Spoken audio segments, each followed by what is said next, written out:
I quit my job to restore a rotting barn I inherited. My fiancée left me, but I built a mansion and found love with the girl next door. I didn't quit my job because I had a sudden epiphany. I didn't wake up one morning and decide to blow up my life. It was a slow, agonizing slide. I was 29 years old, and I was vibrating. Literally. I sat in a glass-walled conference room on a Tuesday morning, listening to my boss talk about Q3 deliverables, and my left hand wouldn't stop shaking under the mahogany table. I worked in crisis management. My diet was caffeine and vending machine pretzels. My sleep schedule was a theoretical concept. Then there was Vanessa. Vanessa was impressive. She was a marketing director who treated her life like a Fortune 500 company. She was visually flawless. Her hair was a sleek, chemically straightened curtain of brunette that never frizzed, even in humidity. Her skin was pale and poreless. She wore tailored blazers that cost more than my rent, and she smelled like expensive, synthetic lilies. She was the kind of woman who checks her reflection in a spoon before eating soup. I loved her. I really did. I loved that she was the anchor when I was drifting.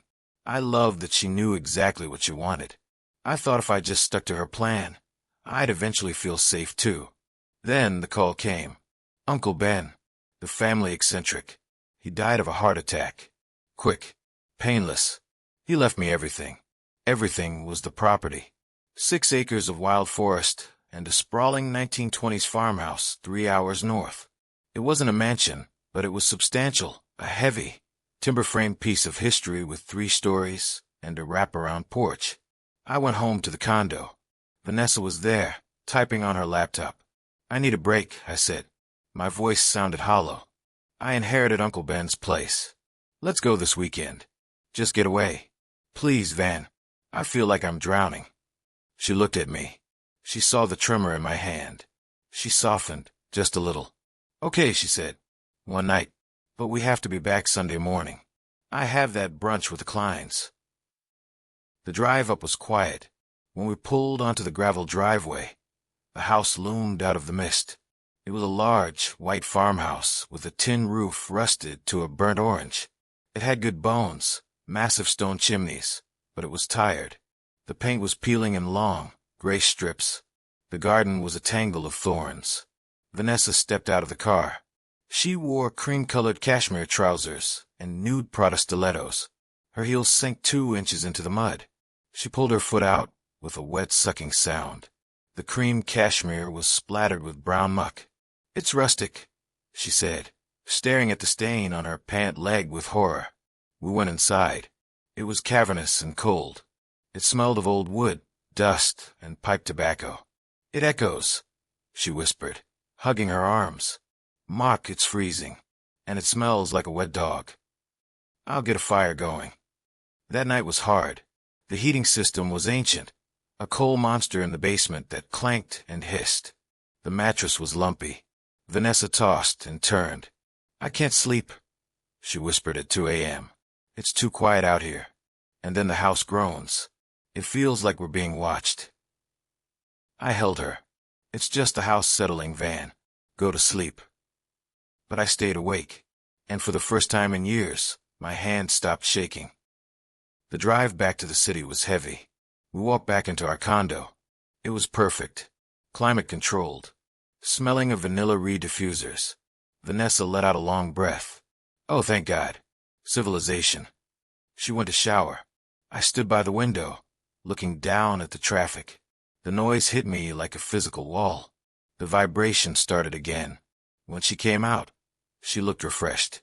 Her hair was reblown dry. Her skin was glowing again. Okay, she said. I ordered Thai. We need to prep for your presentation. I turned around. My chest hurt. I can't go back, Van. She stopped. What? To the office. To this pace. I can't do it. I'm taking a new job. She stared at me. What job? A remote consulting position. For a non-profit. I accepted it this morning. Remote. She narrowed her eyes. What's the comp package? It's significantly less. About a 60% pay cut. But I can work from anywhere. Vanessa sat down slowly on the white couch. She looked scared, then angry. 60%? Mark, that barely covers the mortgage on this place. It definitely doesn't cover the Hamptons' share. I don't want the Hamptons' share, I said. I want to move to the estate. I want to renovate it. Live there. You want to live in that barn, with a 60% pay cut. She laughed, a sharp, cruel sound.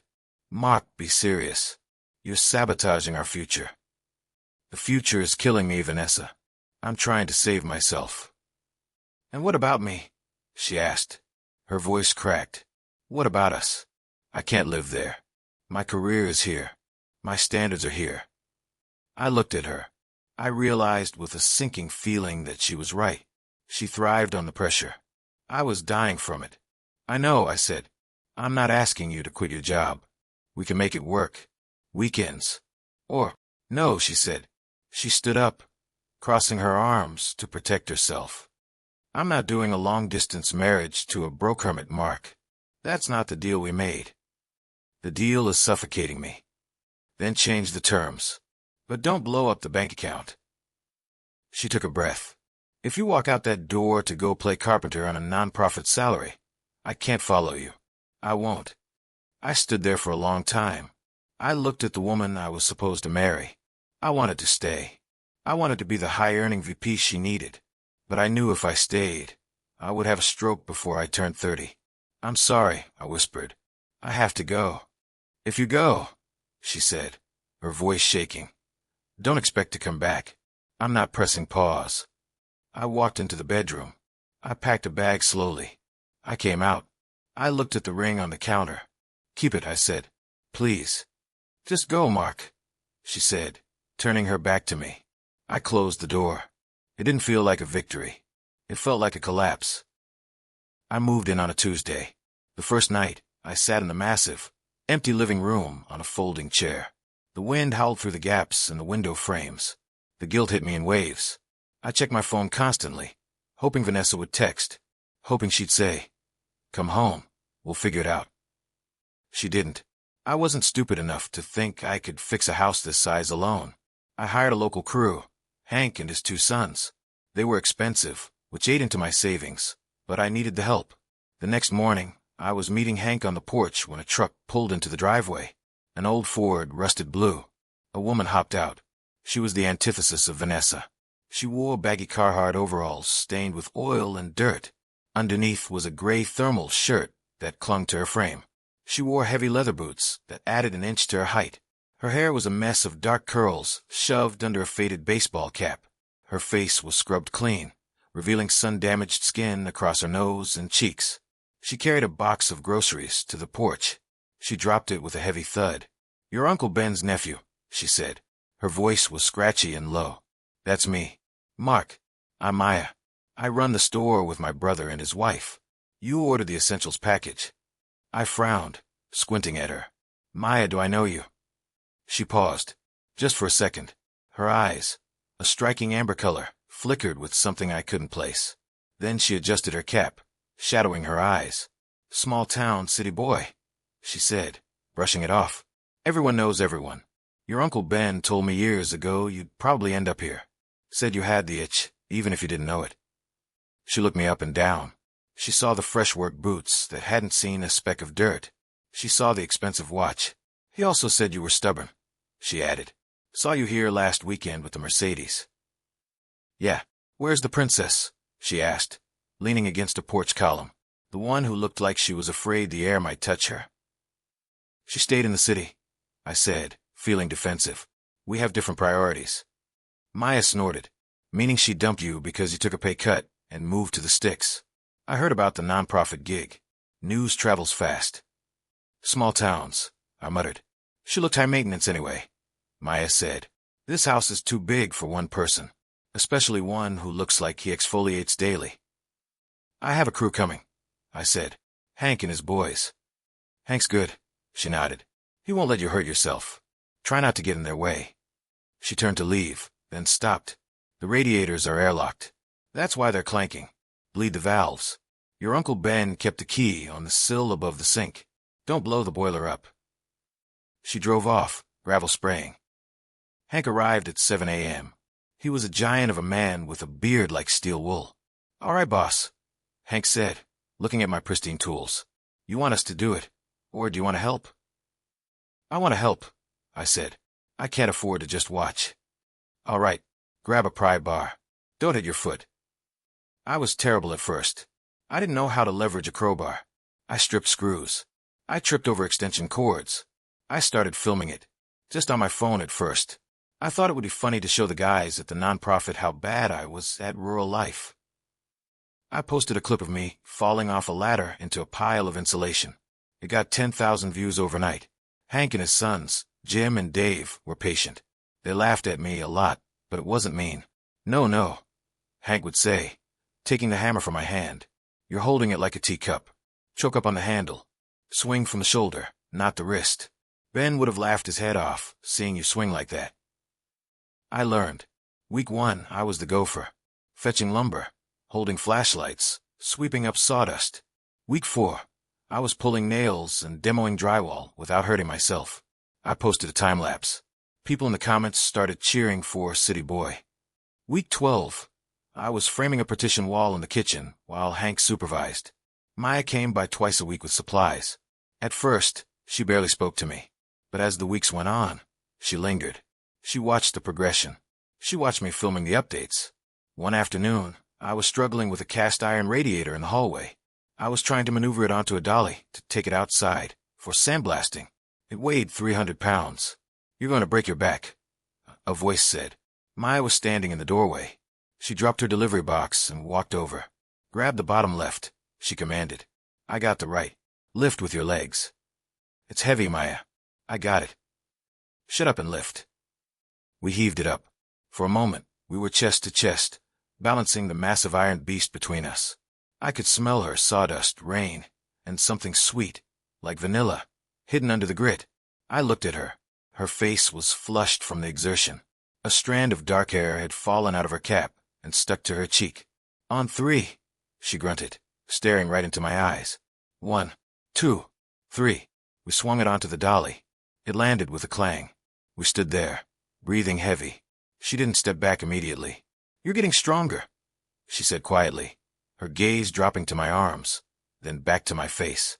"I'm trying," I breathed. She held my gaze for a second too long. The air between us suddenly charged. Then she cleared her throat and stepped back, pulling her cap down. "Don't drop it on your foot, City Boy." A month later, a rainy Tuesday night, her truck broke down at the end of the drive. She stomped up to the porch, soaking wet. "Alternator," she growled. "Need the phone." "Come in." The kitchen was still rough, subfloor exposed, but I had the New Wolf range hooked up. It smelled of garlic and searing meat. Maya stopped. Her stomach growled loud enough to be heard over the rain. She crossed her arms, looking furious at her own body. "Shut up," she muttered to her stomach. "I made steak," I said. "Sit down." She glared at me. "I don't need charity." "It's leftovers. Hank left early. Eat it." She sat on a sawhorse. I handed her a plate. Seared ribeye, roasted potatoes, a glass of red wine. She took a bite. She closed her eyes for a second, letting out a small, involuntary sound of pleasure. It hit me right in the chest. "Well?" I asked. "It's good," she admitted. She looked at me, really looked at me, without the usual sarcasm. "You cook like an old Italian grandmother." "Thanks, I think." "Why are you really here, Mark?" she asked softly. "You could have sold this place, gone back to the high-rise." "I was suffocating," I said. I swirled the wine in my glass. "I spent 10 years trying to be the guy Vanessa wanted, the guy my parents wanted. I looked in the mirror, and I didn't recognize the person staring back." I looked at her. She was tracing the rim of her glass with a calloused finger. "What about you, Maya? Why are you still here? You're smart. You could run a company in the city." She laughed, a bitter sound. "I tried. Went to college for 2 years. Hated every second of it. The noise. The fake smiles. I missed the trees. I missed the silence." She looked up. Her amber eyes were unguarded for the first time. "And I missed who I was before I left." We were sitting close. Too close. I reached out, almost instinctively, and brushed a smudge of flour off her shoulder. My hand lingered on the rough fabric of her waffle shirt. I could feel the heat of her skin underneath. She didn't pull away. She leaned into my touch, just an inch. "Mark," she whispered. Then, a crack of thunder shook the house. The lights flickered and died. "The power lines," I said. "I have a flashlight in my bag," she said, her voice shaky. We sat in the living room, by candlelight. The storm raged outside, shaking the old window frames. It felt like we were the only two people on Earth. "I should go," she said, but she didn't move. "You can't. The road is flooded." "Right." She was sitting on the floor, leaning against the sofa. I sat next to her. The candlelight flickered over her face, softening the sharp angles. She looked beautiful, not in the polished Vanessa way, in a real elemental way. "Do you think you'll stay?" she asked, not looking at me. "Once the house is done. Once you've proven whatever point you're trying to prove." "I'm not trying to prove a point, Maya. I'm trying to build a life." "People leave," she whispered.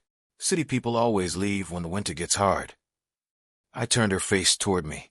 My thumb rested on her jawline. Her skin was rough, sun-damaged, and perfect.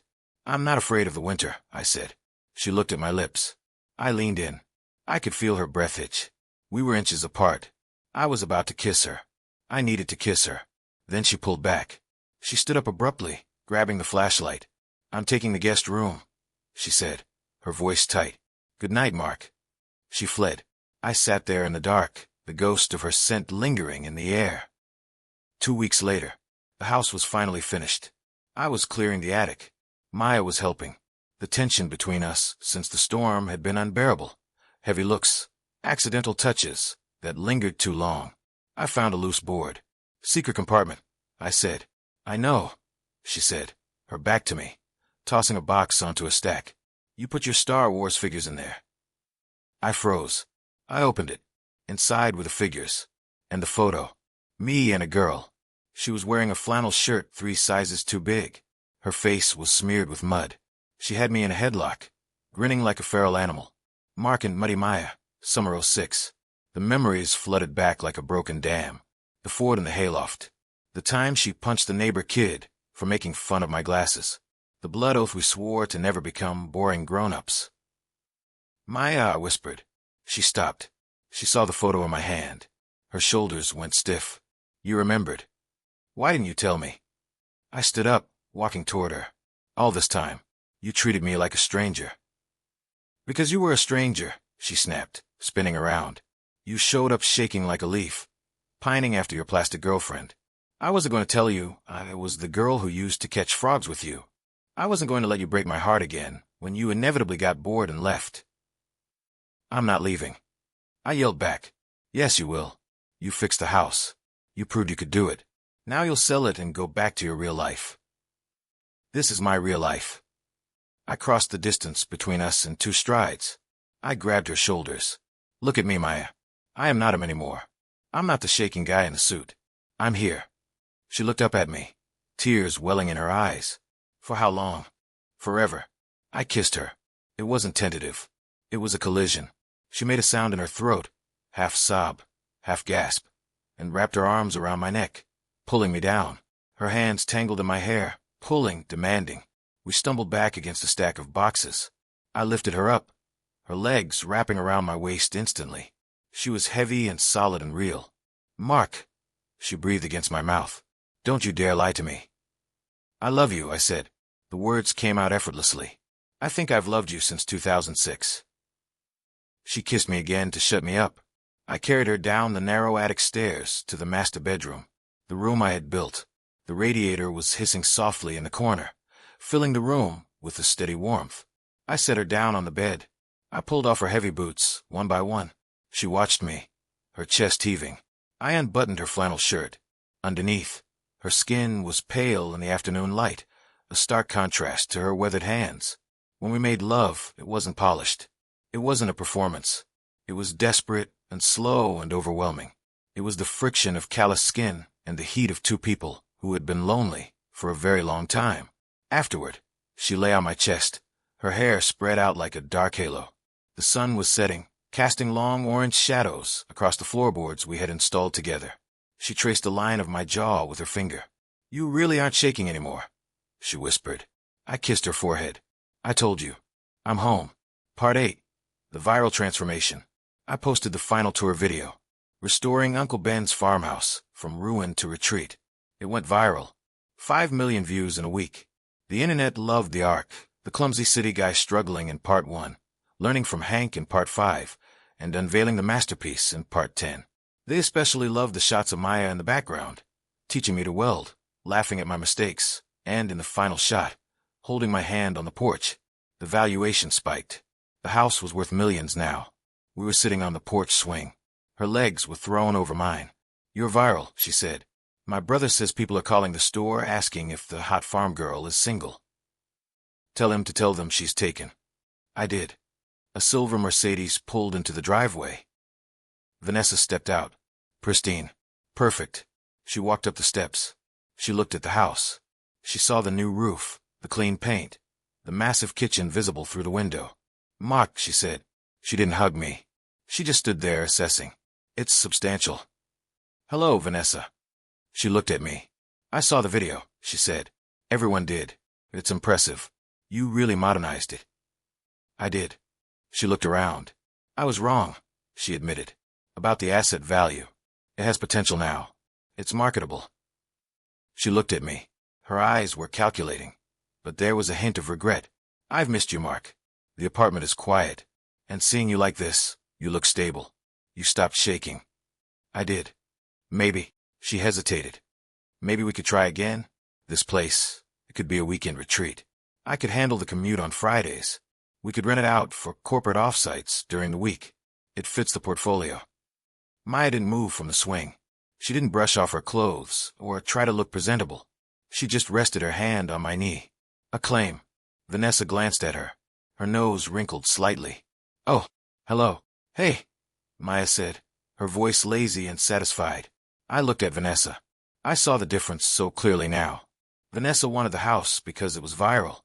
Maya helped me build it when it was rotting. "Van," I said gently, "we can't." "Why?" "Because of her." She gestured to Maya with a manicured hand. "The delivery girl?" I laughed. It was a genuine laugh. "This isn't a weekend home for me," I said. "It's my life. And Maya isn't the delivery girl. She's the reason I know how to bleed a radiator valve."